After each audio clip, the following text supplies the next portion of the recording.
ఉమ్మడి ఆదిలాబాద్ జిల్లాలో వరుస యథార్థాలు వరుస ఘటనలు జరుగుతున్నాయి. ప్రేమగా ఉన్న భార్యనే కడ తీర్చిన భర్తలిద్దరు. అటు ఆదిలాబాద్ గుడిహత్నూరులో అయితే కాగజ్ నగర్ దగ్గరాల ఒక ఘటన. అయితే ఇదంతా కూడా కుటుంబ కలహాలే కారణమని చెబుతున్న పరిస్థితి. ఇక్కడ మగ అబ్బాయి పుట్టలేదు, అక్కడ అనుమానం. ఇలాంటి యథార్థాలతో వరుసగా హత్యలు జరుగుతున్నాయి. అది అర్ధాంగిని నేరుగా హత్య చేస్తున్నారు. అసలు ఏం జరుగుతుంది, ఎందుకు ఇలాంటి యథార్థాలు జరుగుతున్నాయి, కుటుంబ సభ్యులు ఏమంటున్నారు? కొంతమంది మనతోటి ముందుగా పెద్ద మనుషులు ఉన్నారు. ఆ తర్వాత ఎవరైతే చనిపోయిన పోచమ్మ కావచ్చు, అదేవిధంగా జయరాం ఇద్దరు కూతుర్లు ఉన్నారు. ప్రస్తుతం మనం కాగజ్ నగర్లో ఉన్నాం. కాగజ్ నగర్ దగ్గరాల జగన్నాథ్పూర్ విలేజ్లో ఉన్నాం. అసలు ఏం జరిగింది, ఆ రోజు ఏం చెప్తున్నారు, పిల్లలు ఏం చెప్తున్నారు, పెద్ద మనుషులు ఏం చెప్తున్నారు, ఒకసారి తెలుసుకున్నాం. బాబు ఏం జరిగింది, పెద్ద మనుషులు ఏం జరిగిందంటే ఫస్ట్ మొదటి భార్య భీమక్క. భీమక్కకు ఒక కూతురు, భీమక్కకు ఒక కూతురు అయితే మరి మాకు మగ పిల్లగల సంతానం లేదని వాళ్ళు ఏం చేసిందంటే, సరే అయినా మంచిదే, మళ్ళీ ఒక భార్య నువ్వు చేసుకుంటాను అంటున్నావు కదా, నేను ముందుకు నడతా, నేను భార్యను చేస్తా నీకు అని ఆ భీమక్క అనేది ముందుకు వెళ్ళింది. భీమక్క అనేది ముందుకు వెళ్తే ఆయన కూడా భర్త కూడా వచ్చిండు. అత్తే రెండు ఊర్ల కులాస్తాల మీద మనం మాట్లాడి ఆ భీమక్క ఒప్పుకుంటే మన ఈ పోషాకని మనం ఇవ్వగలిచినాం. ఇవ్వగలిచినాక పోషాకకు మ్యారేజ్ చేసినాం. మ్యారేజ్ చేసినాక ఆమె కూడా మగపిల్లలు పుడతాలని వాళ్ళకు ఆశ ఉండే. ఆడిపిల్లలే పుట్టిళ్ళు. ఆడిపిల్లలే పుడితే అరే నాకు మగపిల్లలు పుడతాలని నేను చేసుకుంటే ఆడిపిల్లలు పుట్టిళ్ళని అప్పుడే రంకులేస్తుండే ఆయన. రంకులేసి కొట్టుడు తిట్టుడు దొబ్బుడు అంతా చేసిండు. చేసిన మేమన్నాం కదా, అరే ఒక్కటే సంతానం వల్ల నీకు మగపిల్లలు అవుతారా, మరి నువ్వు గిట్ల ఎందుకు చేస్తున్నావు, మరి ఇది పద్ధతి కాదు కదా అని మేము అప్పట్లో మాట్లాడినాం. మేము కులస్తున్నాం. మాట్లాడితే మళ్ళీ అంతవరకు సరే అని తీసుకపోయినాక ఇక మళ్ళీ కూడా ఆడి సంతానమైంది. రెండు కూడా ఆడి సంతానమైంది. రెండు ఆడి సంతానం అయినాక మళ్ళీ ఏం జరిగింది, ఇక నువ్వు మా ఇంటికాడ వద్దు. ఎందుకు మా ఇంటికాడ, నాకు మగ సంతానం లేదంటే మళ్ళీ ఇక్కడికి వచ్చింది. ఇక్కడైతే మళ్ళీ చెప్పినాం మేము, అరే ఇక నీ అందున ఉన్నది, అది ఎవడు రాసి పెట్టిండు చెప్పు, అది భగవంతుని మాయ, నీ అందున ఉన్నది అంటే ఎవరైనా పెడతారా, అది తప్పు. బిడ్డలైనా నీ కొడుకులైనా మీ వాళ్ళే, మీ అంశపు వాళ్ళే. మీ అంశపు అంటే నీ కుటుంబంలో నీకే సాతిత్తలు, కానీ మళ్ళీ ఏరోని సాతిత్తలా, బిడ్డలు ఎక్కడి నుంచి వస్తారు, కొడుకులు ఎక్కడి నుంచి వస్తారు, మళ్ళీ మనం చెప్పి మళ్ళీ మంచి చెడు అంతా చేయు కానీ చెప్పి మళ్ళీ పంపినాం. మళ్ళీ పంపితే వాళ్ళకు మాటలు లేకుండే, నాకు బిడ్డలు మాటలు మొత్తం లేకుంటే ఆమె ఇంటి ముందుకు నేను ఏదో కష్టం చేసుకుంటా, నా బిడ్డలను పట్టుకుంటా సాతుకుంటా ఉన్నాని మన పోషాక వందిరిలా పోయి అక్కడనే ఇక వివాహం చేసుకుంటా పెళ్ళి మన పనులు చేసుకుంటా ఉండంగా ఈ పెద్దన్న కొడుకు బాలేస అనేటోడు, ఈయన అమ్మ ఈమె అయింది ఇక్కడ ఉండు. మరి ఈమెకైతే మగ సంతానం లేదు కదా, మరి ఈ పాలకు ఈమెకి ఎందుకు ఉండి ఆయన ఉదయంలో పెట్టుకొని ఆయన కడుపులో పెట్టుకొని చిన్నమ్మతోటి లొల్లి తయారు చేసిండు. లొల్లి తయారు చేసి ఇక ఇది లొల్లి ఏ రూపంగా తయారు అయిందంటే ఇట్లా కలవది అన్నట్టు ఇక చిన్న పిల్లలతోటి కొట్టుకుంటే ఇక అప్పుడు పెట్టుకొని బిందెతోటి కొట్టేసిండు. బిందెతోటి కొడితే ఇక ఊరు కదా, ఊరన్నప్పుడు అది మనం ఒక కులం చేస్తే కరెక్ట్ కాదు, అక్కడ కూడా వాళ్ళని కూడా పిలవాలా అని మనల్ని పిలిచిండు. మనల్ని పిలితే మనల్ని కూడా ఇక్కడి నుంచి అక్కడ కులస్తులు పోయిండు. వాళ్ళు కలిసి మీటింగ్ పెట్టుకొని మాట్లాడుకొని, అరే మరి ఇది ఏ విధానం చేద్దాము, ఎట్లా చేద్దాము, మరి ఇప్పటి నుంచి కాదు పిల్లలు పుట్టి నుంచి కూడా ఇదే లొల్లి నడుతుంది అని వాళ్ళు మాట్లాడుకొని ఆయనని పిలిచి ఒక 4 మాటలు తిట్టి, అరే మంచిగా బతుకులయా, మరి మీకు చెప్పి మాకు కూడా బాగా ఇష్టం అయిపోతుంది, మీకు చెప్పుడు కూడా మాకు కరెక్ట్ కాదు అని వాళ్ళు కలిసి చెప్పినా కానీ భర్త లాటుకు మరి నేను సాధారణలే గప్చిపు ఉండేట. మళ్ళీ వాళ్ళే అన్నలాట కదా, ఏ రోజుకన్నా మేము ఈమెను చంపుదామని అన్నాడు. ఏ రోజుకన్నా మేము ఇలాంటి చంపుతున్నామని మామూలు గమనించలే, అట్లా జరుగుతుందా, ఇలా అనగానే చంపుతాడా అని ఇక మనలు అంతాగే అరే వీళ్ళు గిట్లెట్లా అంటారు అని వాళ్ళని తిట్టి వాళ్ళకి మంచి బుద్ధి చెప్పి వీళ్ళు వెళ్ళి వచ్చిండ్రు. వీళ్ళు వెళ్ళొస్తే మళ్ళీ 2వ రోజులకు వాళ్ళు మాట్లాడాక ఈమె విన్నదట మా పోషక్క. ఈయన ఏమన్నదంటే అక్కడ పెద్ద మనిషికి వాళ్ళ బావారిసి అవుతాడు. బాబా మరి వీళ్ళు నన్ను చంపేటట్టు ఉన్నలు, మరి ఏ రోజు కదా చంపుతారు, వీళ్ళు మీటింగ్ పెట్టుకుంటాను వాళ్ళ ఇంటి కుటుంబం, మరి దీనికి ఎట్లా అంటే అరే అన్నంగాన్ని చంపుతాలా, మేము మొన్న అని చెప్పినాం కదా, గట్టెట్లా చంపుతారు అని ఆ మంచి అన్నాడట. ఆ మంచి అంటే సరే అని ఆమె మళ్ళీ పోయింది ఇంటికి. మళ్ళీ పోయి మళ్ళీ పనికి పోయిందట అల్లుగోయ. అక్కడి నుంచి అల్లుగోయ వచ్చి మళ్ళీ ఆమెకు డౌట్ వచ్చింది. మళ్ళీ ఒకరోజు పొద్దున మళ్ళీ చెప్పిందాడు, ఇంకొకటి చెప్పిందాడ. ఇంకొకటి చెప్తే మరి ఎట్లా చేద్దాము, మరి పెద్దవాళ్ళకి చెప్తే గిట్లా అన్నాడు, మరి నీకు కూడా చెప్తానా, వాళ్ళు చంపేటట్టు ఉండలు, వాళ్ళు మాట్లాడదానంటే గట్లెట్లా చంపుతారు, మేము మీ ఊర్లో కులంతో మాట్లాడినాం, మా ఊరు కులం అంతా కలిసి మాట్లాడి అంత మంచిగా సమాధానం చెప్పినప్పుడు ఆయన ఎట్లా కొడతారు, వాళ్ళు ఎట్లా నరుకుతారు, మరి ఏ రూపంగా వాళ్ళు అనగానే ఏమనుకున్న కాకి ఏమైనా గద్ద ఏమైనా కోడి అనుకుంటా వాళ్ళు అట్లా నరుకుతారు, మేమైతే ఉన్నాం కదా అని ఆయన ఒక మాట మంచిగా అని చెప్పిండు.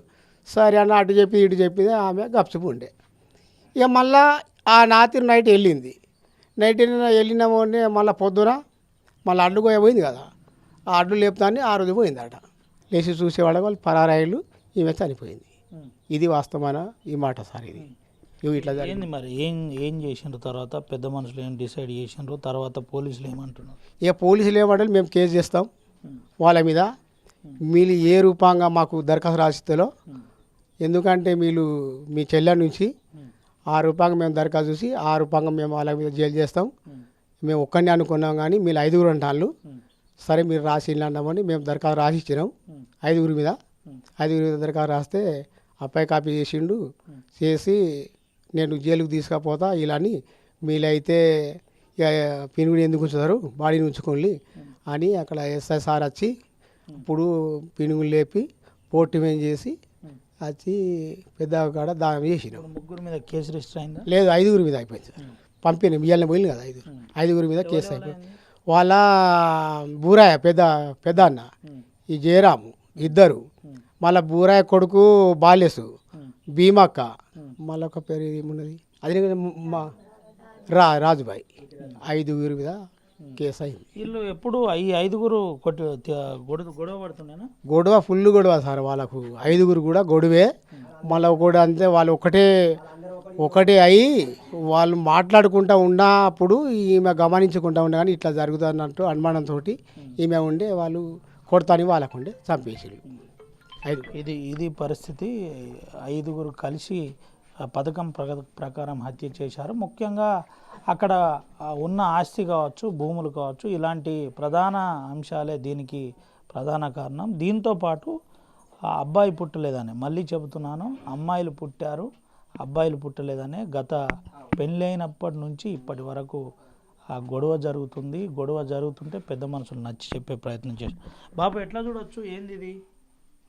ఇది మనకు ఇప్పుడు ఏంటిదంటే, ఇక్కడే అమ్మాయిని అక్కడికి ఇచ్చారు. ఆమెకి ఇంతకుముందు కూడా ఇక్కడ అమ్మాయి, ఇక్కడ 2వ అమ్మాయి. అయితే దాంట్లో ఏమైందంటే ఇద్దరు కూడా ఇక్కడే అమ్మాయిలే. ఆల్రెడీ పెద్ద అమ్మాయి ఇక్కడదే, చిన్న అమ్మాయి ఇక్కడదే. ఆమెకు ఒక అమ్మాయి, ఆమెకు పెళ్ళి అయింది, పిల్లలు ఎందరు ఉన్నారో తెలియదు.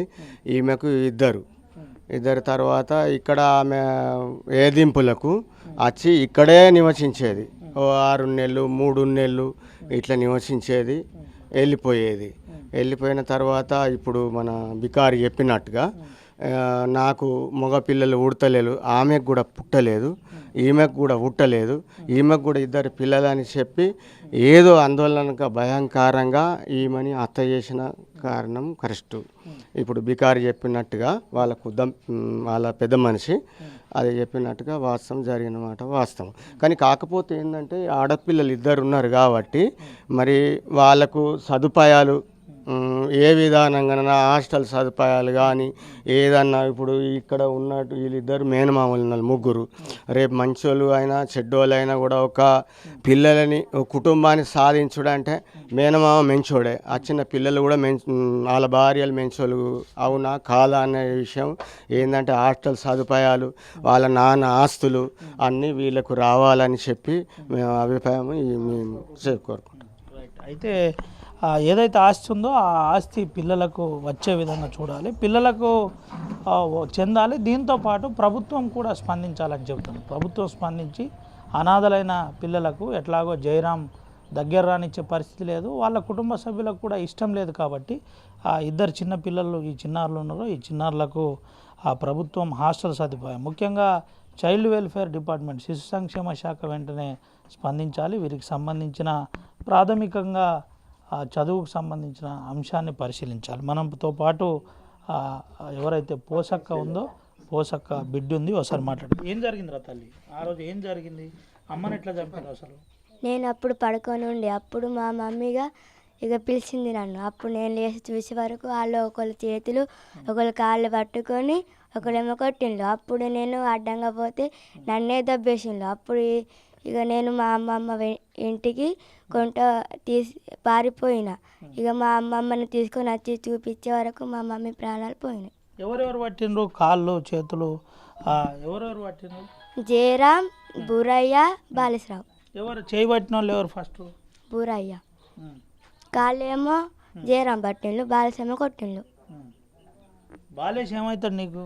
అన్నయ్య. పెద్దన్న? పెద్దబాబు కొడుకు. తర్వాత పోలీసులు ఏమడిగారు మరి, ఏం చెప్పినావు?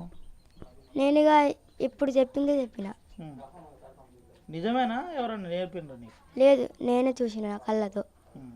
ఏం చదువుతాను తల్లి? 8th class. ఇప్పుడు అమ్మ లేదు, నాన్న లేడు, నాన్న ఉన్నా వేస్టే, ఎట్లా మరి ఏంది రేపు పొద్దున? ఇక నేను మా చెల్లిగా మామయ్య దగ్గరనే ఉంటాం. ఇది పరిస్థితి. ప్రత్యక్షంగా జరిగిన యథార్థంపై కొన్ని అంశాలు చెప్పే ప్రయత్నం. ఏం పేరు తల్లి నీ పేరు? డోకే రవళిక. డోకే రవళిక. ఏం జరిగిందిరా? ఏం పేరు నీ పేరు? గౌతమి. ఏం జరిగింది? అమ్మని ఎప్పుడు చూసినావు నువ్వు? లాస్ట్ నీతో ఎప్పుడు మాట్లాడింది చెప్పురా. ఎప్పుడు మాట్లాడిందిరా నీతో చివరిసారిగా? అమ్మ ఎప్పుడు మాట్లాడింది, ఏం చెప్పి? లేదు, వాళ్ళు కొట్టిళ్ళు. కాసేపు తర్వాత ఇక నన్ను పిలిచింది. ఇక అప్పుడు లేచి చూసే వరకు వాళ్ళు ముగ్గురు అక్కడ ఉండే. ఇక నేను అడ్డంగా పోతే నన్ను దబ్బేసిండు. ఎప్పుడు గొడవ అయ్యేదా ఇట్లా? బాగా సార్లే అయింది గొడవ. ఏం చెప్పింది నీకు? నీతో అమ్మ ఎప్పుడు మాట్లాడింది లాస్ట్? ఏం చెప్పలే. అంటే మరుసటి రోజు మార్నింగ్ ఏమన్నా మాట్లాడిందా నీతో? మాట్లాడే స్కూల్లో నుంచి వచ్చిన తర్వాత మాట్లాడిందా? ఏం చెప్పింది? ఇంకో నన్ను వీళ్ళు చంపుతారట, మీరు ఇక ఎవరి దగ్గర ఉంటారు అని అన్నది. అంతే. నేను మా మామయ్య దగ్గరనే ఉంటాం, వాళ్ళ దగ్గర ఉంటే మమ్మల్ని కూడా నీ లెక్కనే చంపుతారు అని నేను అన్నా. ఇది యథార్థ కాదా? కన్నీళ్ళు పెట్టించే అంశం ఇది. అంటే అంతకుముందే చాలా కాలంగా ప్లాన్ చేస్తున్నారు హత్య చేయడానికి. పథకం ప్రకారమే ఇదంతా చేసే ప్రయత్నం జరుగుతుంది. జయరాం కుటుంబ సభ్యులు దీనికి ఒక ప్రణాళికబద్ధంగా హత్య చేయడానికి ముందు నుంచే ఇదంతా రూపకల్పన చేసిన పరిస్థితి. అయితే అంతకు ముందు నుంచే పోసక్క చెబుతుంది కుటుంబ సభ్యులతో కూడా, అంటే ఎవరైతే పిల్లలు ఉన్నారో పిల్లలతో చెప్పింది. చెప్పిన అనంతరం ఈ విధమైన యథార్థాన్ని చెప్పే ప్రయత్నం. అయితే పోసక్క తమ్ముడు ఉన్నాడు మనతో పాటు, మాట్లాడుతాం. ఏం జరిగింది బ్రదర్? ఆ రోజు మేము అక్కని కొట్టాము సార్. కొట్టే వరకు మేము మా పెద్ద మనసుని పట్టుకొని మేము అక్కడికి పోయినాం. పోయే వరకు ఏం జరిగిందని పంచాయతీగా అందరూ కూర్చొని చెప్పేసాము. అంటే ఎవరికి తప్పేగిందని పంచాయతీ వారు అడిగాను. అడిగే వారు అదే తప్పు, అక్కని కొట్టింగట. అక్కని కొట్టితే వరకు అక్క కింద పడిపోయింది. కింద పడిపోతే ఆవి వచ్చి ఆడేవారు అక్కడ ఆడేవారు వచ్చి రేపే వరకు ఆమె ఏమో సోవైపు కింద పడిపోయింది. తప్పిపోయాక పంచాయతీగా ఆమె అగదే తప్పేగింది ఎందుకు కొట్టిందని అడిగాను. అడిగే వాకు పెద్ద మనుషులు అందరు కలిసి ఆగని ఏమన్నారంటే తప్పు ఎవరు చేసిందని అడిగాను. అడిగే వాకు ఆగ తప్పే వాకు ఈమెను ఎట్టయినా చంపేయాలి అని అందరు ఒకటై పంచాయతీ అయిన 5 రోజులకు చంపేసింది సార్. అంతే అది ఎలా అనేది మాకు తెలుసు సార్. చిన్న ఆమెకి తెలుసు. అక్క ఎప్పుడు మాట్లాడింది లాస్ట్ మీతోటి? లాస్ట్ ఫోన్లో మాట్లాడింది సార్. ఇగో అందరూ ఏదో మాట్లాడుకుంటాము, ఎప్పుడో ఒక చంపుతా అంటాము అని, ఎప్పుడు చంపేది తెలియదు అని చాలాసార్లు మాట్లాడింది సార్.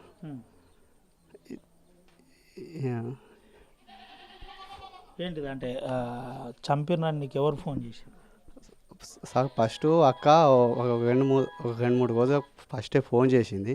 ఇక అందరూ ఎటన్నా చేస్తాము, అందరూ కుటుంబం అందరూ కలిసి ఏదో చంపాలనుకుంటాను నన్ను, ఏమో తెలియదు, ఎప్పుడు చంపెత్తుకో తెలియదు అని ఫస్ట్గానే అన్నది.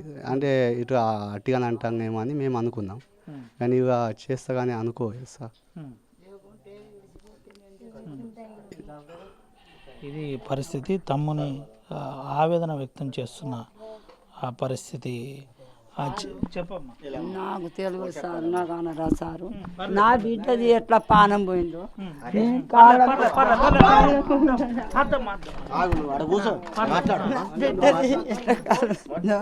కాబోలు మన అయిపోదా లేదే, నాకు మాట్లాడరా సారు.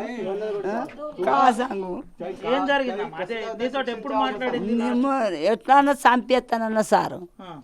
మా ముంగట పంచాయతీ అయిన ముందునే ఈ ఎప్పుడు అన్న చంపేసుడే, దీన్ని ఇంట్లో ఉంచనే అన్నాడు. ఇంట్లో ఉంచాను అన్నాడు. అప్పుడే తెచ్చి అయ్యపో సారు. ఇట్లా కాదనుకున్నాం సార్, మేము ఇట్లా కాదనుకున్నాం మేము. గట్ట అయిపోయింది. ఎందుకోసం లొల్లేదమ్మా? ఏమో లొల్లి ఎట్లా అయింది ఎట్టదో, వాళ్ళే లొల్లి చేసుకున్నారు సార్, మాకు తెలియదు అదంతా. ఎప్పుడు మాట్లాడింది బిడ్డ నీతో? మాట్లాడింది, ఫోన్లో మాట్లాడింది. నన్ను చంపేస్తాలట, నాకు ఉంచాలట, నేను ఎప్పుడు అనబోయేది అని గట్లా అన్నది. ఫోన్లో మాట్లాడి ఏమంటున్నారమ్మా పోలీసు వాళ్ళు? ఏమంటున్నారు? మాట్లాడినరా? ఏం చెప్పారు నీకు పోలీసు వాళ్ళ? మీ బిడ్డది ఎట్లా పానం పోయింది అట్లా నాలని చేస్తాను అన్నాడు సారు. అన్నారు అది అన్నారు. నాకు మాట రాదు సార్. ఏం పేరమ్మా నీ పేరు? నా పేరు రాజుబాయి. ఇది పరిస్థితి. అంటే తల్లి రాజుబాయి చెబుతున్న యథార్థాన్ని చూస్తే కన్నీళ్ళు రావాల్సిందే. నా బిడ్డను ఎట్లా చంపినరో అట్లా చంపాలి, లేకపోతే ఎట్టి పరిస్థితిలో నేను వదిలిపెట్టను. జ్యుడిషియరీలో ఇలాంటి మాటలు మనం మాట్లాడలేము, కానీ దీనిపై పోలీసులు కాంక్రీట్గా ఎవిడెన్స్ బిల్డప్ చేయవలసిన అవసరం ఎంతైనా ఉంది. అయితే ఇదంతా కూడా కొంతమంది ఉన్నారు, మాట్లాడిద్దాం. చెప్పు. వాళ్ళకి అందరికి ఉరి శిక్ష పడితే మంచిగా ఉండే సార్. పిల్లగాళ్ళ ముఖం చూడలే, ఏం చూడలే. వాళ్ళకి అంతా ఏముండే సార్, కొడుకులు ఉంటే సాదుకుంటాడు, ఆడబిడ్డలు ఉంటే పారెత్తలా సార్. అలా కారణం ఏంటిది? వాళ్ళకు అట్లా 5గురు చేసిన వాళ్ళని అట్లా నరికిన వల్ల వాళ్ళకు ఉరి శిక్ష పడితేనే మంచిగా ఉంటుంది సార్. వాళ్ళకు అది కారణమా సార్ చేసుడు? ఏమన్నా చేత కాకుంటే నాతో చేత అయితే లేదు, విడాకులు ఇవ్వాలి సార్. ఇట్లా చంపుతారా సార్? చిన్న పిల్లగాళ్ళ ముఖం చూడాలి. ఇది పరిస్థితి. చిన్నపిల్లల ముఖం కూడా కనీసం చూడలేదు. వెంటనే దీనిపై కఠినంగా శిక్షించవలసిన అవసరం ఎంతైనా ఉంది. శిక్షించకపోతే మేము ఎట్టి పరిస్థితిలో ఊకుండే ప్రసక్తి లేదని ఇండైరెక్ట్గా చెప్పే ప్రయత్నం చేస్తున్నారు. అయితే కొంతమంది గ్రామస్తులు కూడా ఉన్నారు, వారితో మాట్లాడించే ప్రయత్నం చేద్దాం. బ్రదర్, నువ్వు పోయినావా? నేను మీరు పోయినరా?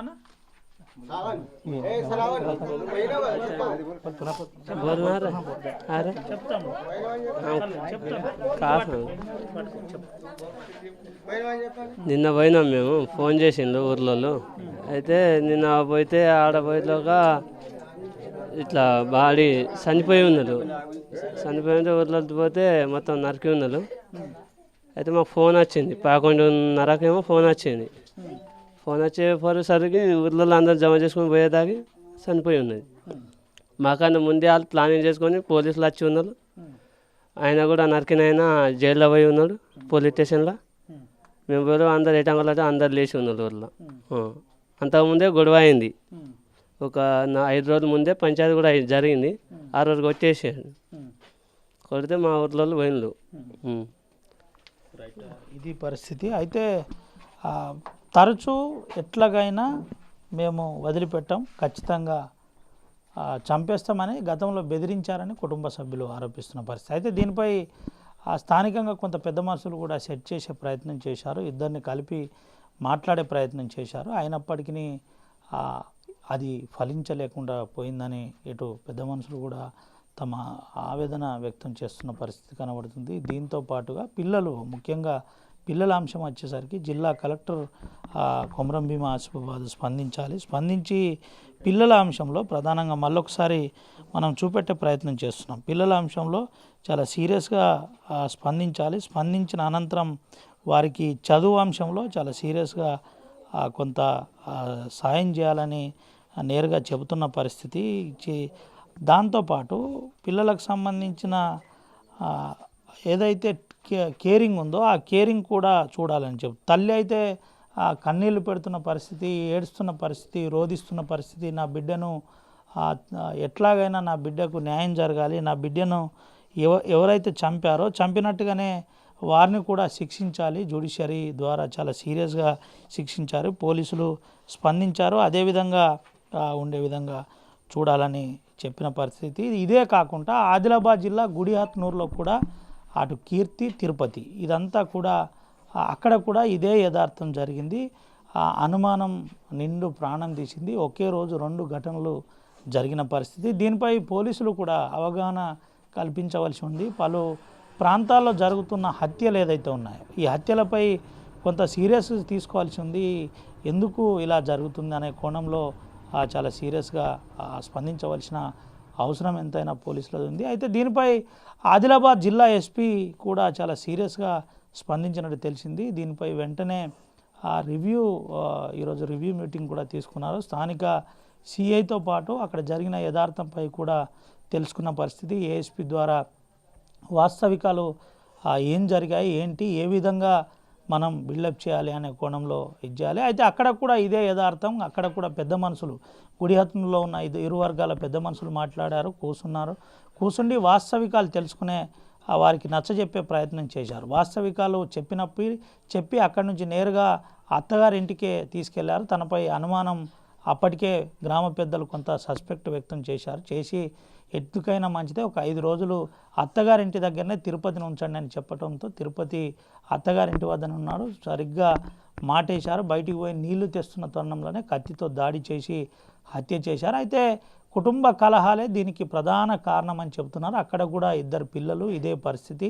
అక్కడ కూడా ప్రభుత్వం స్పందించి దానికి సంబంధించిన అంశంలో అంటే జిల్లా కలెక్టర్ కూడా ఎడ్యుకేషన్ అంశంలో పిల్లలకు ఖచ్చితంగా కొంత హెల్ప్ చేయాలని, అయితే హాస్టల్ సదుపాయాలు కావచ్చు, కొంత సదుపాయాలు కల్పించే విధంగా చూడాలని పెద్దలు చెబుతున్న పరిస్థితి కనబడుతుంది. ప్రజలు కూడా డిమాండ్ చేస్తున్న పరిస్థితి. అయితే వరుస హత్యలు, భర్తనే భార్యను కడతీర్చడం ఇలాంటి అంశాల్లో కొంత అవగాహన కల్పించవలసిన అవసరం ఎంతైనా ఉంది. జిల్లాలో క్రైమ్ రేటు పెరుగుతున్న తరుణంలో దీన్ని ఎట్లా పోలీసులు అరికడతారో చూడవలసిన అవసరం ఎంతైనా ఉంది. కెమెరా పర్సన్ రావుబాయి, నేను ఆదిలాబాద్ నివాసిని.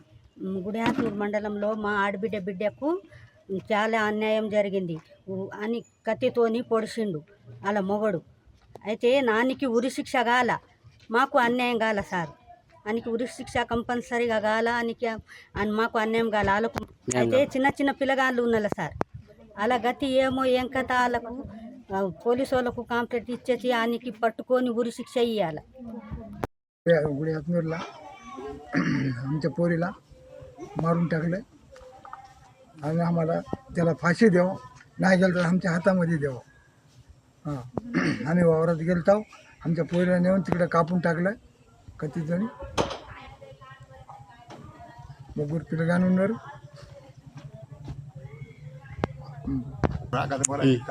वो बच्चे को भी उन्होंने ख़त्म कर तुम बोल के धमकी डाल के गया, हमारे को भी मार तुम बोल के बोला. 2 जने और 4 जने है बोल के बोल रहा हूँ ना, ख़त्म कर तुम बोल रहा. 4 जने को जब जेल में मिलता बोल रहा हूँ.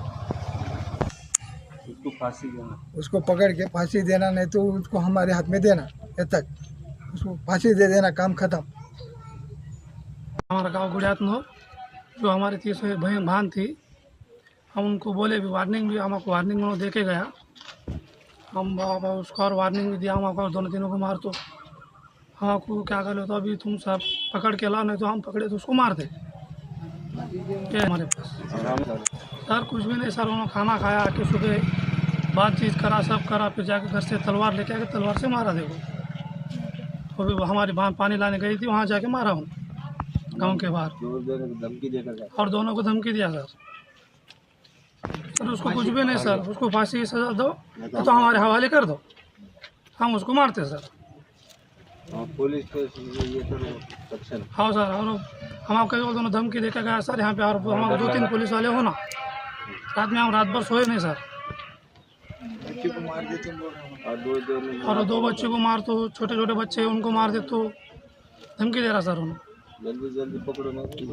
ప్రపంచంలో ఏ మూల ఏ క్షణం ఏం జరుగుతుందో వేగంగా తెలుసుకోవడానికి తొలి వెలుగు వాట్సాప్ ఛానల్ని ఫాలో చేయండి.